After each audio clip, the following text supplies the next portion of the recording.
মাশাআল্লাহ, আলহামদুলিল্লাহ, অভিনন্দন অভিনন্দন আফগানিস্তান। প্রিয় বন্ধুরা, আইসিসি চ্যাম্পিয়ন ট্রফিতে পাকিস্তানের লাহোরের গাদ্দাফি স্টেডিয়ামে কিভাবে ইংল্যান্ডকে আফগানিস্তান 8 রানে পরাজিত করে আমাদের মধ্যে একটা হাসির ঝলক, একটা হাসির ঝিলিক ফুটিয়ে তুলেছে। আমরা খুবই আনন্দিত, উচ্ছ্বসিত।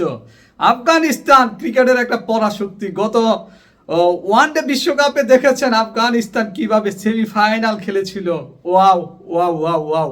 দেখুন, আফগানিস্তান 39 রানে 3টি উইকেট পড়ে যাওয়ার পরও আপনার ইব্রাহিম জাদরান কিভাবে দাঁতে দাঁত কামড় দিয়ে নিজেদেরকে খুবই স্টামিনা রেখে কিভাবে 177 রানের একটা বিশাল একটা ব্যক্তিগত রান করেছে, যেটা চ্যাম্পিয়ন ট্রফির সর্বোচ্চ run. Ibrahim Zadran wow wow wow!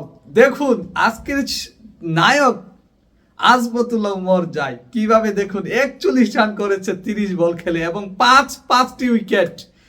ইংল্যান্ডের যে কিলার জস বাটলার, জুরুট যে ম্যাচটা ইংল্যান্ডের পক্ষে টেনে নিয়েছিল, সে জুরুটকে আউট করেছে কিন্তু এই উমর যায়।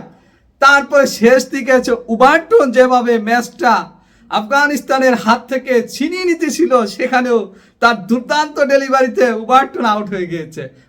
পাঁচটি wicket. Wow wow wow wow! এর চেয়ে খুশির এই ফেব্রুয়ারি মাসে এর চেয়ে খুশি আমার কাছে আর লাগতেছে না। দেখুন, বাংলাদেশের উপর আশা ভরসা কিছু নেই, তারপরও দেখা যাক পরবর্তী ম্যাচটা পাকিস্তানের সাথে আগামীকাল কি করে। আশা করি বাংলাদেশও আমাদেরকে এরকম ভাবে উদ্বেলিত উচ্ছ্বসিত করবে।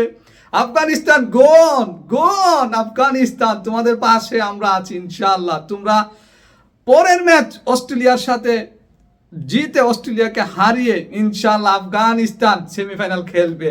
আফগানিস্তান ক্রিকেটে পরাশক্তি হয়ে উঠুক, সেই শুভকামনা আমি জ্ঞাপন করে বিদায় নিচ্ছি। বন্ধুরা, সবাই ভালো থাকুন।